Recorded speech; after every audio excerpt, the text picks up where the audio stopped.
আমাদের আজকের এই প্রোগ্রামে উপস্থিত থাকবে এইচএসসি টু অ্যাডমিশন জার্নি। এখানে গেস্ট স্পিকার হিসেবে থাকবে ইসরাত জাহান আভা এবং সুমাইয়া তাসনিম মিমি। তাদের দুজনের পরিচয় হচ্ছে যে তারা মেডিকেল শিক্ষার্থী,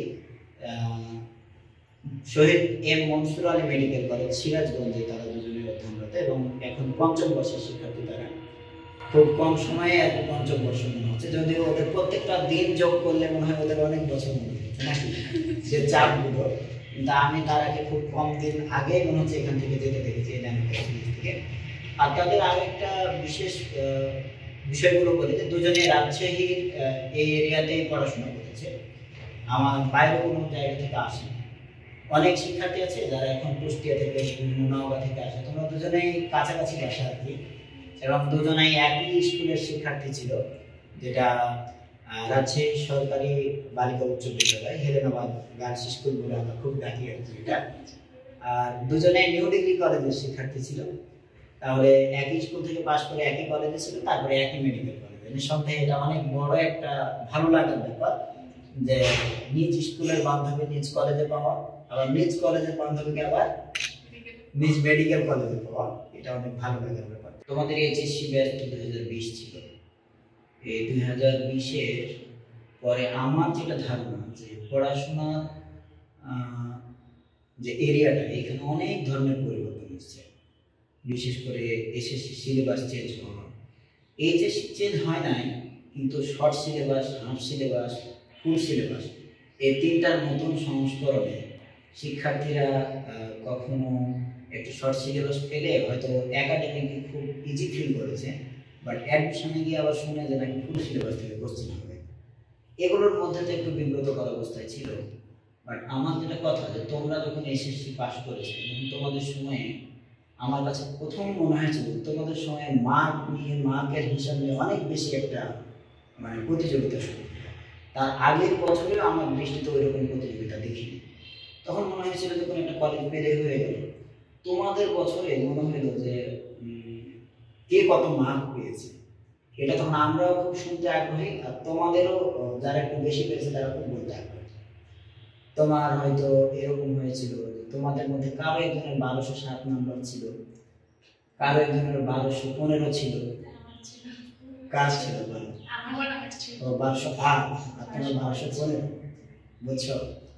ওই সময়ের মার্কগুলো আমার কিছু মনে আছে, কারণ ওই সময়টা এত বেশি এই ব্যাপারগুলো নিয়ে আলোচনা হয়েছে। তো বলো এসএসসির এই মার্ক এইচএসসি লেভেলের জন্য কতটা জরুরি, আমার কাছে শুনি। এইচএসসি মার্কসটা ইম্পর্টেন্ট ছিল কলেজ সিলেকশনের জন্য। এখন তো মানে আমরা যেটা দেখি যে প্রতিটা কলেজে একটা রেঞ্জ থাকে যে এই রেঞ্জের মধ্যে মার্কস পেলে সেই কলেজে আসে, না হলে আসে না। আমাদের টাইমে যেটা ছিল যে লাস্ট 1220-এ রাজশাহী কলেজ আসছিল, তারপরে 1202 পর্যন্ত যত সম্ভব নিউ ডিগ্রি কলেজে ছিল। এই কলেজটা চুজ করার জন্য এসএসসি মার্কস, তাছাড়া এরপরে এইচএসসি লেভেলে এসএসসি মার্কস দিয়ে আর কোনো কাজ নেই। এখন ওরা যেমন একটা এসএসসির মার্ক কতটা গুরুত্বপূর্ণ এটা বলেছেন, তেমনি কলেজ সিলেকশনের পরে ধরো কলেজটা কতটা ফ্যাক্টর এটার ব্যাপারে মিমির কাছে কলেজটা ধরো সিলেকশন করলো, ভালো মার্ক পেলো, রাজশাহী এরিয়াতে যারা তারা ধরে নাও রাজশাহী কলেজে গেল, তারপরে হয়তো নিউ ডিগ্রি কলেজ, এভাবে তো ক্রমান্বয়ে যায়, সিটি কলেজ, মহিলা কলেজ, শহীদ বুদ্ধিজীবী, তারপরে কামরুজ্জামান। আমার আরেকটা বিষয় আছে যে মেধাবীদের একটা অংশ আবার অ্যাডমিশন দিয়ে নটর ডেমে যায়। যেভাবেই হোক কলেজ সিলেকশনের পরে একটা কলেজে ঢুকলো, তারপরে এই কলেজটা কতটা গুরুত্বপূর্ণ? আসলে ভাই পড়াশোনা তো নিজের কাছে, সম্পূর্ণটাই নিজের কাছে। কলেজটা খুব একটা গুরুত্বপূর্ণ না, কারণ এসএসসির পর যে পড়াশোনা যে শুরু হয় এটা সবার কিন্তু সেম, সবাইকে একই বই পড়তে হবে, একই সব কিছু করতে হবে। তো এটা হচ্ছে আসলে পড়াশোনা নিজের কাছে, কলেজটা খুব একটা গুরুত্বপূর্ণ না। কিন্তু এসএসসির মার্কসের পর যে একটা ইচ্ছা থাকে যে আমি রাজশাহী কলেজে পড়বো, সবার সবচেয়ে ভালো শিক্ষার্থীগুলো ওখানে চলে যায়। তো সবার একটা প্রতিযোগিতার যে একটা বিষয় থাকে যে আমি ওখানে যাবো, মানে পড়বো সবার সাথে, এইটাই হচ্ছে আসলে। এরকমও তো হয় নাকি যে তার যে মোটামুটি রাজশাহী কলেজে যে চান্স পেল, ওর চেয়েও হয়তো কোনো কারণে মার্ক কম পেয়েছে, বা সে শিক্ষার্থী হিসেবে ভালো, বা সে যে কোনো জিনিসকে খুব সহজে অনুধাবন করতে পারে, হয়তো তুলনামূলকভাবে আর একটু পরের সালের কলেজে চান্স পেল, তারা তো ভালো করতে তারা পারে, ভালো করে। জি ভাইয়া, এটাই তারাও ভালো করে। যদি HSC তে প্রিপারেশনটাই হচ্ছে। আবার একটা কথা বলি, হয়তো রাজশাহী কলেজের কেউ দেখলে রাগ করতে পারে, কিন্তু রাজশাহী কলেজের বর্তমান আসন সংখ্যা 270 এইচএসসিতে, বাট প্রতি বছরে ওইখান থেকে যারা বের হয়ে চান্স পায় বিভিন্ন জায়গায়, তাতে মেডিকেল, ইঞ্জিনিয়ারিং এই জায়গাগুলোতে সবচেয়ে মেধাবীরা প্রতিযোগিতা করে। তার মানে এই না যে ইউনিভার্সিটিগুলোতে মেধাবীরা না, ঢাকা ইউনিভার্সিটি বা বিভিন্ন জায়গাতে পরীক্ষার ক্রাইটেরিয়া বা বিজ্ঞান প্রযুক্তি এগুলোতে তো মেধাবীরা থাকে। তাহলে এই বিষয়টা কিভাবে দেখছেন? ভাইয়া এখানে সবচেয়ে বেশি যেটা দেখা যায় যে রাজশাহী কলেজ তো অনেক নাম করা, স্টুডেন্টরা যখন আসে তখন তারা ধরেই নেয় যে হ্যাঁ আমরা বাকি স্টুডেন্টদের চেয়ে ভালো। ওই সময় তাদের যে একটা ইগো কাজ করে, অহংকার কাজ করে, তারপরে দেখা যায় যে তারা আর সেই নিজের লেভেলটা ধরে রাখতে পারছে না। হ্যাঁ আমি রাজশাহী কলেজে চান্স পেয়ে গেছি, আমার তো আর পড়াশোনা দরকার নেই, আমি এমনিতে রেজাল্ট ভালো করবো, এই মেন্টালিটি থেকে তারা বেরোতে পারে না। তারপরে দেখা যায় যে পড়াশোনা ছেড়ে দেয়, পরিশ্রম করা ছেড়ে দেয়। এখন সে মানে কলেজ যেটাই হোক, সেটা রাজশাহী কলেজ হোক বা সৈয়দপুর বিজ্ঞান কলেজ হোক, সেখানে আমরা যখন পড়াশোনা করছি আমাদের নিজের পরিশ্রমটা ধরে রাখা লাগবে। যে লেভেলে আমরা ছোটবেলা থেকে পড়াশোনা করে আসছি বা পরিশ্রম করে আসছি, সেই পরিশ্রমটা ধরে রাখা লাগবে। এখন লাস্ট আলটিমেটলি যারা সেই পরিশ্রমটা করতে পারে, ওই লেভেলে চালিয়ে যেতে পারে, অন্য কোনো দিকে ডাইভার্ট না হয়ে যায়, তারাই দেখা যায় যে পরবর্তীতে চান্স পাচ্ছে বা মানে নিজের লাইফটা গুছিয়ে নিতে পারছে। আর যারা ওই যে হ্যাঁ আমি চান্স পেয়ে গেছি, আমার এখন আর পড়াশোনা করা লাগবে না, বা মানে নিজের টার্গেটে যদি না থাকে, তাহলে দেখা যাচ্ছে সে আলটিমেটলি চলে পড়ছে। এটা মোটামুটি ঠিকই বলছো, তবে আরেকটা ব্যাপার বলি যে রাজশাহী কলেজ বলো, নিউ ডিগ্রি কলেজ বলো, এখানে চান্স পাওয়ার যে হারটা, আমার কাছে মনে হয় যে পড়াশোনার ধরনে তার তো ইগো কাজ করছে, বা সে হয়তো এরকম যে আত্মতুষ্টিতে ভুগছে, যার কারণে পরিশ্রমটা আর আগের লেভেল অনুযায়ী করছে না। তবে আমার আরেকটা ব্যাপার আছে বলার, যে সেটা হলো তাকেই আমরা জানাতে ব্যর্থ হই কিনা যে তোমার এই লেভেলে এসে কিরকম পরিশ্রম করা লাগবে। মানে এসএসসিতে তো খুব সহজে একটা সিলেবাস কাভার হয়ে যেত, এবং তারপরে দেখা গেলো এগুলো মাথায় রপ্ত করার জন্য আরো 1 বছর পেত। 9-10 নিয়ে একই রকম সিলেবাস দেন একজন মেধাবী কিন্তু খুব সহজেই ওইটাকে ধারণ করে এসএসসিতে ভালো করতে পারে। কিন্তু এইচএসসিতে ফার্স্ট পার্ট, সেকেন্ড পার্ট প্রত্যেকটা বইয়ের ভলিউম অনেক বড়, এবং তাহলে এখানে পরিশ্রম অনেক বেশি করতে হবে। সে ওই 9-10 ওই ধারাটা বজায় রাখার কারণে অনেক সময় ক্ষতিগ্রস্ত হয় কিনা, যে পরে কাভার হয়ে যাবে বা শেষ দিকে এসে পড়ে ফেলবো, এটা একটা বিষয় কিনা। এটা অনেক বড় ফ্যাক্ট কাজ করে যে হ্যাঁ আমি আগে যেমন অল্প পড়ায় হয়ে গেছে, এখনও হয়ে যাবে, বা আমি পড়া যদি এখন জমিয়ে রাখি পরে কভার করে ফেলতে পারবো। বাট এইচএসসির টাইমটা অনেক বেশি শর্ট থাকে, মাত্র 2 বছর থাকে, হিউজ একটা সিলেবাস থাকে। তো ওই টাইমে আমরা যদি রেগুলারিটি মেনটেন না করি, যে প্রতিদিনের পড়া প্রতিদিন না করে হ্যাঁ পরে পরীক্ষার আগে পড়ে নিব, ওরকম করে আসলে কমপ্লিট হবে না। মিমের কাছে তাহলে একটু জানতে চাই যে শোনো, তুমি তো এসএসসি এবং এইচএসসি দুটোই পড়েছিলে, তুমি খুব মনোযোগ দিয়ে ধরো সব বিষয় পড়েছো, তো তোমার কি ভলিউমের ব্যাপারটা মনে আছে কিনা যে এসএসসির তুলনায় এইচএসসির যে পড়ার যে ভলিউমটা, এটা কত উন্নত হতে পারে? এটা আসলে বইটা দেখলে বোঝা যায় যে এসএসসি একটুখানি একটা বই, আর এইচএসসি এত বড়টা তাও দুইটা, ফার্স্ট এন্ড সেকেন্ড, তাহলে এটা মানে বইটা আসলে আমি এজন্য প্রায় বলি যে এইচএসসিতে প্রথম পত্রে যদি ফিজিক্সের কথা বলি, আমি যেহেতু ফিজিক্স পড়াই এটা নিয়ে বলি, যে ফিজিক্সের ভেক্টর এবং নিউটনীয় বলবিদ্যা এই দুটো যখন শেখাতে যায়, তখন এই দুটোর যে সার্বিক টপিকগুলো এবং যে এরিয়াটা, আমার কাছে মনে হয় যে এসএসসির ওই বইয়ের সমান বা তার চেয়েও একটু বেশি, তার চেয়েও বেশি হবে। তাহলে পরে ওরা মনে হয় এরকম একটা ভুল ধারণায় থাকে যে আমি এসএসসিতে খুব অল্পতে ভালো করেছি, এইচএসসিতে আমি পেয়ে যাবো বা ভালো করে ফেলবো, এটা পেরে যাবো, এরকম একটা ধারণা হতে থাকে। আচ্ছা বলো, এইচএসসি লেভেলে যে দিনগুলো মানে একদম প্রথম দিন থেকে শেষ দিন পর্যন্ত একজন স্টুডেন্ট তো যদি ভালো করতে চায়, আমি প্রায় বলি যে কোনোভাবে হচ্ছে তোমার কলেজে বা তুমি যে জায়গাগুলোতে শিখতে যাও, সাবজেক্টগুলো প্রাইভেট করতে যাও, এগুলোতে নিচ দেওয়া যাবে না। ওরা তারপরে অনেকেই কিন্তু একদম ছন্ন ছাড়া ইরেগুলার থেকেও মনে করে যে কাভার করে যাবে। বলো তো কাভার করে নেওয়ার ব্যাপারটা কতটুকু সম্ভব হয়? এটা আসলে মনে একটা ভুল, একটা ইলিউশনের মধ্যে থাকে যে পরে যে কমন হয়ে যাবে, এটা আসলে সম্ভব হয় না। এটা সম্ভব হয় না। এটা মানে হলেই অল্প একটু হয়তো বা হয় যে হ্যাঁ হচ্ছে, কিন্তু রেগুলারিটি মেনটেন করাটা খুবই জরুরি। তুমি তোমার ইন্টারমিডিয়েট লাইফে ধরো কলেজ করতে গেলে, কলেজে যেতে গেলে ফার্স্ট ইয়ারে গিয়েছিলাম, মানে রেগুলার গিয়েছিলাম ফার্স্ট ইয়ারে, এখন মানে অ্যাটেন্ডেন্সটা দিতে হতো, কিন্তু সেকেন্ড ইয়ারে হয়তো অত বেশি যাওয়ার প্রয়োজন হয় নাই। সেকেন্ড ইয়ারে অনেক কম বেশি, খালি হচ্ছে ল্যাব প্র্যাকটিক্যালের জন্য হচ্ছে যেতাম। বিভিন্ন সাবজেক্টের প্রাইভেট পড়তে এটা বিভিন্ন কারণে কিন্তু আমাদের দেশের একটা চর্চা হয়েছে, বা আমাদের এই শহরে বলতে পারো। সেটা হলো আমাদের কলেজগুলো থেকেও কিছুটা উইকনেস থাকে, আবার স্টুডেন্টদের বা গার্ডিয়ানদের মধ্যেও কিন্তু একটা ট্রেন্ড তৈরি হয়েছে। এখান থেকে একজন কিন্তু সাবজেক্টের ব্যাপারে একজন টিচার নেই বা একজন ভাইয়ের কাছে প্রাইভেট পড়ে। আমার একটা চাওয়া হলো তোমার কাছে জানতে চাওয়া যে কলেজগুলোতে ক্লাস করলে কিছু সুবিধা পাওয়া যায় কি? জি হ্যাঁ, পাওয়া যায়। পাওয়া যায়। আচ্ছা, হয়তো আপ টু ডিমান্ড বা আপ টু লেভেল হয় না, কিন্তু ভালো হয়, মানে মনোযোগ সহকারে যখন শুনি স্যারদের ক্লাসগুলো তখন ভালো লাগে। ওখান থেকে কিছু জিনিস পাওয়া যায়, অনেক কিছু শোনা যায়, অনেক কিছু বোঝা যায়। স্যারদের যে এইগুলা মানে অন্যরকম, অন্য লেভেলের মনে হয়। বুঝতে অনেক পারছি। বেশি বোঝা মানে যায়। একটু ওইগুলোতে ডেপথ বেশি থাকে অনেক এরকম depth মনে থাকে, হয়। হ্যাঁ এরকম মনে হয়। তাহলে এখন ডেপথ যখন বেশি থাকবে, ওইটা যখন মস্তিষ্কে থাকবে, তখন তুলনামূলকভাবে যে কোনো প্রবলেম কিন্তু একটু ইজিলি পার হওয়া যায়। কিন্তু আমরা তাহলে প্রাইভেট গুলোতে আমার মনে হয় যে একটু খুব সহজেই পড়িয়ে দেওয়ার একটা প্রবণতা তৈরি হয়, যেটা কিন্তু স্টুডেন্টরা খুব সহজে নিতে পারে, তখন ভালো লাগে। এটা মনে হয় একটা কাজ করে যে কলেজে তাহলে মনোযোগ দিলে ডেপথ বা এই ক্লাসের গভীরতাটাও হয়তো বুঝতে পারতো যে এটা ভালো বা উপকারী। তোমাদের এবার তাহলে একটা বলি যে আভার আমার যতটুকু মনে পড়ে যে আমার এই প্রাইভেট হোমে ও বিভিন্ন কারণে কিছু আত্মীয় স্বজনের বাড়িতে যাওয়া, কখনো অসুস্থতা, এই কারণে একটু ইরেগুলার ছিল। এখন ও একটু তীক্ষ্ণতার কারণে ও ধরে নাও পার হয়ে চলে গেছে, ভালো করে ফেলছে। তুমি একটু বলো রেগুলারিটির ব্যাপারটা তুমি কেমন মেনটেন করো?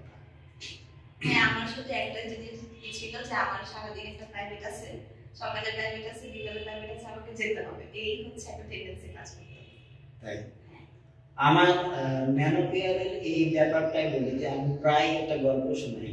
তুমি আগে বলো যে ফিজিক্স হোমে, আমার এই ন্যানোকেয়ার হোমে তুমি 2 ইয়ার পড়েছো, এই সময়গুলোতে কেমন রেগুলার ছিল বলো? আমার তো মনে হচ্ছে ভালো রেগুলার ছিলাম, কম মিস দিয়েছি হয়তো এক দুইবার। তাই আমি যদি কেউ দেখে তাহলে তাদের জন্য বলি যে তুমি 2 ইয়ারে একটা দিন ক্লাস মিস দিয়েছো, একটা দিন, একদিন। আর ওই একদিনটা আমরা সবাই আবার প্রত্যাশা করছিলাম, এদের কাছে সবাই, ওদের মনে নাই বাট আমার ঘটনাটা মনে আছে যে ওই দিন বললাম যে ও তো কোনোদিন ক্লাস মিস দেয় নাই, আজকে কি মিস দিবে নাকি। পরে তোমার কাছে জানতে পেরেছিলাম যে ওই দিন তো আমার ব্যাচ থাকতো 3টায়, তুমি বললে যে দুপুর পরে অসুস্থ ফিল হবে না আর আমি ব্যাচে আসতে পারি। তাহলে আমার মনে হয় যে মিলি ও রেগুলারিটির কারণেই আজকে মেডিকেল স্টুডেন্ট। এখন ওরা বান্ধবীদের মধ্যে সবাই মেধাবী ছিল তোমরা, কিন্তু একটু তো কম বেশি হবে, অ্যাডমিশনে গিয়ে তো কোনো কারণে একটু হেল্প হবে, এটাই স্বাভাবিক। তাহলে আমার প্রত্যাশা ছিল যে তোমাদের সময় তোমরা আরো একটু ভালো করবে। এটা আমার প্রত্যাশা ছিল, মানে পজিশনটা একটু সামনে থাকবে। তোমরা যে লেভেলে পরিশ্রমী ছিল, তোমাদের যে মেধা ছিল। এখন এখানে আমার একটা ভুল কথা থ্রো হলো। ভুল কথাটা কি যে তোমাদের দেখেছি, কিন্তু আমি তো তোমাদের সঙ্গে যারা প্রতিযোগিতা করেছে তাদের দেখি। তারা হয়তো আরো পরিশ্রমী ছিল, আরো মেধাবী ছিল, এবং পরীক্ষার হলে তারা নিজেকে ধরে রাখার যে ক্ষমতাটা, মানে ধরে নাও পরীক্ষার হলে তো অনেকে গিয়ে প্যানিক হয়ে যায়, ওইটা হয়তো তাদের আরো ভালো ছিল, কোনো কারণে ভালো করছে। আচ্ছা, একটা বিষয় বলো, মেডিকেল অ্যাডমিশন, এই যে মেডিকেল অ্যাডমিশন দেওয়ার জন্য তোমার একাডেমিক সময়ে এক্সট্রা কোনো কেয়ারে যাওয়ার দরকার আছে নাকি? সব বইগুলো একাডেমিক বইগুলো ঠিকঠাক মতো পড়লেই না এরকম করতে পারে যারা টার্গেট মেডিকেল, তারা কি করতে পারে? দুজনের কাছে এটা থেকে এইচএসসি পরীক্ষার জন্য তো হচ্ছে টেস্ট পেপার সলভ করাটা অনেক বেশি জরুরি আমার মনে হয়, কারণ হচ্ছে বিগত প্রশ্ন থেকে অনেক কিছু থাকে। তো হচ্ছে বই পড়া প্লাস হচ্ছে অনেক বেশি সলভ করা, আর অনেক বেশি হচ্ছে মানে বই ভালো করে পড়াটা অনেক জরুরি। আর অ্যাডমিশনের জন্য তো মেন বইটাই হচ্ছে মেন বই থেকেই সবকিছু আসে, টেস্ট পেপার থেকে আসলে কিছু ভাবতে আমার দরকার নাই, তাহলে হচ্ছে মেন বইটাই হচ্ছে দরকার। তুমি কিছু বলো আবার শুনি। অ্যাডমিশনে যেটা আমি যেটা বলবো যে মেন বই, অ্যাডমিশন টাইমে সবচেয়ে বেশি ইম্পর্টেন্ট হলো মেন বই পড়া। কারণ কোয়েশ্চেন মানে যদি বলি কোচিংয়ের বিভিন্ন কোশ্চেন বা যেগুলো দেয় ওগুলোর চেয়ে মেন বই অনেক বেশি ইম্পর্টেন্ট। আমরা যেমন অনেকে দেখা যায় যে একই সাবজেক্টের 2-3টা বই পড়ছে, আমি কিন্তু যদি নিজের পার্সোনাল এক্সপিরিয়েন্স বলি আমি একটা বইতে স্টিক করেছিলাম, বাট রেগুলার মানে অন্য কোনো শিট গাইড বা অন্য কিছু করা বাদ দিয়ে জাস্ট টেক্সট বই পড়েছি আর তার সাথে কোশ্চেনগুলো সলভ করেছি। বিগত বছরের কোশ্চেনগুলো সলভ করলে বুঝতে পারা যায় যে অ্যাকচুয়ালি কোশ্চেনের প্যাটার্নটা কেমন থাকে বা কোন টপিক বেশি ইম্পর্টেন্ট। ওগুলো থেকে পরে জাস্ট শুধু মেন বই যেটা বই থেকে পড়েছি ওইটা থেকে মোটামুটি হয়ে গেছে। তোমাদের এই বিগত 3-4 বছরে যারা মেডিকেলে চান্স পেয়েছে, ইঞ্জিনিয়ারিং এ চান্স পেয়েছে, ইঞ্জিনিয়ারিং তো ধারাটা আলাদা অ্যাডমিশন, তো ওরাকে বেসিক ক্লিয়ার থেকে গাণিতিক প্রবলেমগুলো তো সবই পারতে হয়, সূত্রগুলো মাথায় রাখতে হয়। পাশাপাশি ওদের আরেকটা জিনিস দরকার পড়ে, সেটা হলো যে খুব দ্রুত সলভ করতে পারে, অর্থাৎ শর্টকাট মেথডে সলভ করতে পারে। তোমাদের মেডিকেলের ব্যাপারটা বলি যে এইখানে প্রতি বছর যারা চান্স পায় তারা বলে যে মেডিকেলের জন্য যেটা করা লাগবে একাডেমিক সময়ে বইগুলো প্রত্যেকটা সাবজেক্টের যেগুলো হচ্ছে বই এগুলো খুব ভালো মতো ভিতরের জিনিসগুলো পড়াশোনা করতে হবে, নিজের দায়িত্বে পড়াশোনা করতে হবে। তারপরে একাডেমিক যখন শেষ হবে এই সময় যদি খুব ভালো পড়া থাকে তখন কিন্তু তো এমসিকিউ পরীক্ষা দেয়, আবার সিকিউ দেয়। তো এমসিকিউতে যদি 25-এ 25, 24, 23 এরকম পায় তখন বুঝবো যে ও খুব ভালো কভার করেছে।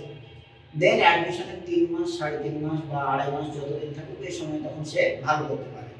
বাট অনেকে অ্যাডমিশনে মেডিকেল পড়বে টার্গেট করে কিন্তু সে অনুযায়ী একাডেমিকে পড়ে না, ও কিরকম ক্ষতির মধ্যে থাকে বা ঝুঁকির মধ্যে থাকে বলো? যেমন মনে করেন যে অ্যাডমিশনে গিয়ে আমি ফোর্সটা দেব, এখানে সবার আগে যাদের মানে ইচ্ছা আছে যে ভর্তি হবো ভালো কোনো জায়গায়, সেই ক্ষেত্রে তাকে প্রথম থেকে একেবারে এইচএসসি ফার্স্ট ইয়ার থেকেই তাকে টার্গেট ফিক্স করে নিতে হবে যে আমরা কোন জায়গায় পড়ছি। আর সবার আগে একাডেমিকে ফোকাস করতে হবে, কারণ একাডেমিক যদি ভালো না করে পরে তো অ্যাডমিশনের ইফেক্ট, ওইটার একটা ইফেক্ট অ্যাডমিশনে যে পড়ছে। কারণ যদি মেডিকেলের কথা বলি, মেডিকেলে এসএসসি এইচএসসি দুইটা মিলিয়ে জিপিএ 9 লাগবে। আবার অ্যাডমিশন ইঞ্জিনিয়ারিং সাইড যারা আছে ওদের ক্ষেত্রেও একেবারে জিপিএ 5 লাগে, প্লাস ফিজিক্সে A+ থাকা লাগে।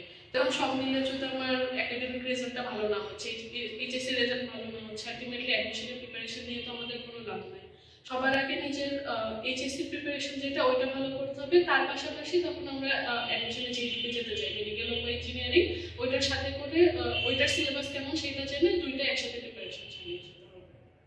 এবার মিমি লাস্ট একটা তোমাকে আমার কষ্টের জায়গা বলি, যারা মেডিকেল টার্গেট করে তোমাদের মতো তাদের অনেকেই আছে শুধুই বায়োলজির প্রতি ফোর্স দেয়।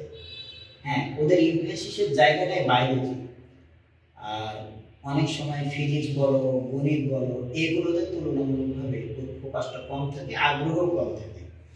এদের জন্য তোমাদের কি পরামর্শ? এইচএসসির জন্য তো সবগুলাই ইম্পর্টেন্ট, মানে বায়োলজির পাশাপাশি ফিজিক্স কেমিস্ট্রি এগুলো অনেক বেশি গুরুত্বপূর্ণ। তো আসলে বায়োলজি ঠিক আছে, বায়োলজি একটু গুরুত্বপূর্ণ বেশি, মানে মার্কস বেশি থাকে, 100 মার্কের মধ্যে 30 থাকে। তো সেই অনুপাতে বায়োলজি অ্যাডমিশনের সময় বেশি করে পড়া, কিন্তু এখন সবগুলোকেই সমান গুরুত্ব দিতে হবে এইচএসসির জন্য।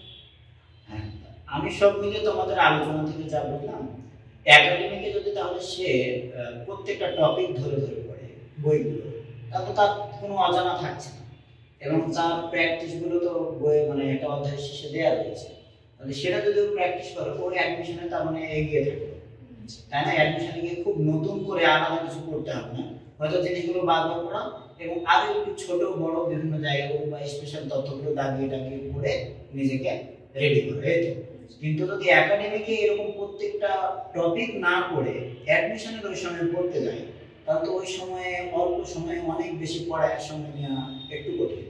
দু একজন হয়তো এটা উতরে যাবে, কিন্তু এটা মনে হয় সঠিক পদ্ধতি না।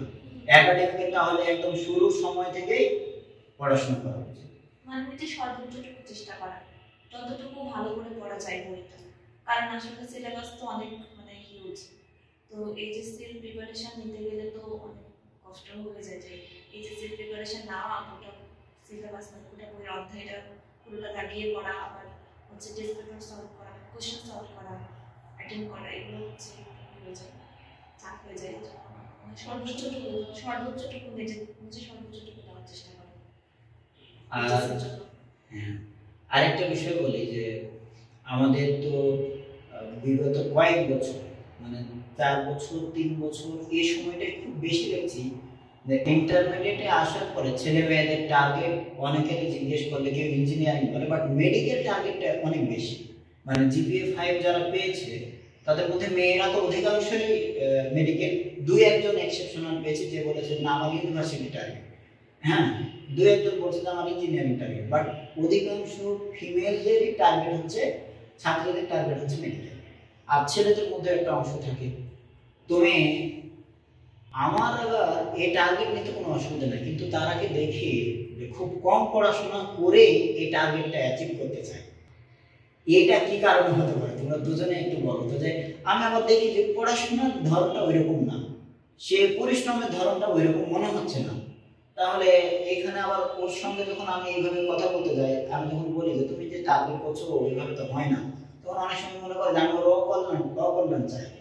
মানে আমি তাকে অলওয়েজ যে পজিটিভ কথা না শুনে যখন একটা হয়তো নেতিবাচক একটা বিষয় বললাম, তুমি এভাবে বললে কিন্তু তোমার টার্গেটে যেতে পারবে না, এই না শুনে সে মনে করে যে আমি তার অকল্যাণ চাই।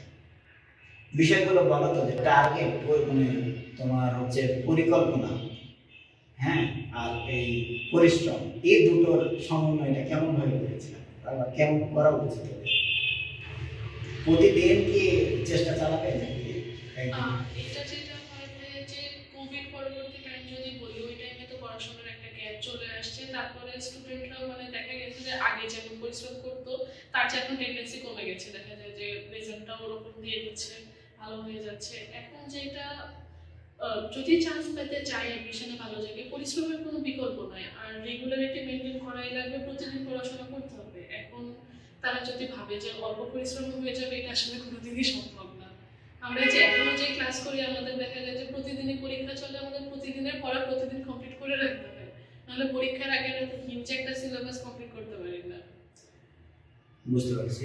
ব্যাচগুলোতে আমি একটা কথা বলছি এবং ফোনে একটা জায়গাতে রেকর্ড ছিল, একবার আমি আপলোড দিয়েছিলাম, সেই কথাটা বলি যে অল্প পরিশ্রম করে যদি এইচএসসি পাস হয়ে কোনোভাবে মেডিকেলে চান্স পায়, তারপরে মেডিকেল জীবনটা তার কেমন হবে? অনেক কষ্ট যাবে, আমরা দেখে যারা মানে সব সিলেবাস যাদের কোভিডের জন্য পড়াশোনা করতে হয়েছে, ওদের এখন এসে অনেক বেশি সাফার করা লাগছে। হ্যাঁ, আমার যে অবস্থাটা হয়েছিল, আমাদের তো হচ্ছে অ্যাডমিশন হওয়ার পরে তো অনেক গ্যাপ ছিল, প্রায় 1-2 মাসের মতো মনে হয় ছুটি ছিল, তাই না? ক্লাস শুরু হওয়ার আগে আমি তো 2 মাস কোনো পড়াশোনা করিনি, কোনো পরিশ্রম করিনি, খালি হচ্ছে ঘুমিয়েছি আর খেয়েছি। তো হচ্ছে সেই অনুপাতে যখন মেডিকেলের পড়া শুরু করি, তখন আমার মানে অনেক বেশি চাপ হয়ে যায়, কারণ হঠাৎ করে আবার পরিশ্রম শুরু করা, আবার পড়াশোনা সুন্দর করে শুরু করা, এটা হচ্ছে আমার জন্য চাপ হয়ে গেছিল। মাত্র 2 মাস বসেছিলাম এই জন্য ঠিকভাবেই বলি। আমি এখানে একটা বিষয় বলি যে আমি একবার একটা বাধ্য হয়ে একবার একটা স্ট্যাটাস দিয়েছিলাম, হ্যাঁ, যে যারা এইচএসসির যে চাপ এর সঙ্গে সমন্বয় করতে পারছো না, নিজেকে খাপ খাওয়াতে পারছো না, যে ক্লাস পরীক্ষা প্রাইভেট এগুলোকে সমন্বয় করতে তুমি পারছো না এবং করতেও চাচ্ছ না বা এফোর্ট দিচ্ছ না, সে মেডিকেল এবং ইঞ্জিনিয়ারিং টার্গেট না নিলেই ভালো হয়। কারণটা কি? কারণটা হলো কি যে ও এখানে যখন ছোট একটা পুকুরের মতো জায়গাতে যখন ও সামাল দিতে পারছে না, তখন একটা সমুদ্রের মতো বড় পরিসরে গেলে তো পারবে না। ওইখানে হায়ার লেভেলের স্টাডিটা কি খুব সহজেই হয়ে যাবে না? তোমাদের কি মনে হয়? নাকি ইন্টারের চেয়েও অনেক বেশি চাপ? আমার জানা মতে ইউনিভার্সিটিতে অনেক চাপ থাকে, হ্যাঁ, ওইখানে হচ্ছে রেগুলার ক্লাস করার লাগে, ল্যাব করা লাগে।